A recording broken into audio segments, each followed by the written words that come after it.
My fascination with animal anatomy goes back quite a ways, longer than I can remember even. Literally, my mom has to tell me about stories from when I was a baby about how animals were all I was interested in. I loved piecing together model dinosaur skeletons, and my room was plastered with anatomical posters. Not just vertebrates either, I also had ones of insects and spiders as well. The biggest highlight of middle school for me was finally being able to dissect something using professional instruments. I tried dissecting a dead possum I found on the side of the road, but kitchen knives aren't the most ideal tools for the job. And that was before Mom found out and promptly put a stop to it.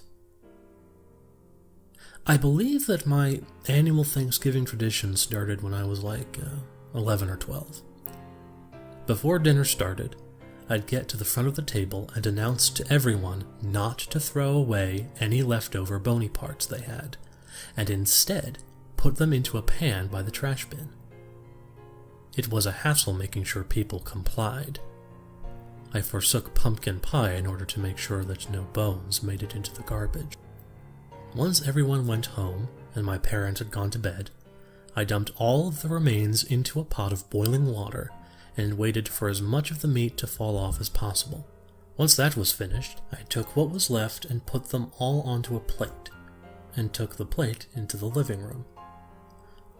I put on the 2005 remake of King Kong, I needed a long movie, and set about cleaning the bones as intricately as I could. If I had enough left over, I would try to piece together the skeleton as best I could. It was always frustrating, of course, because even if I managed to keep everyone from throwing out their bones, I'd still be left without the feet or the head. When I was 14, something unusual happened during my annual tradition. Things were going normally up until I began to clean off the bones in the living room.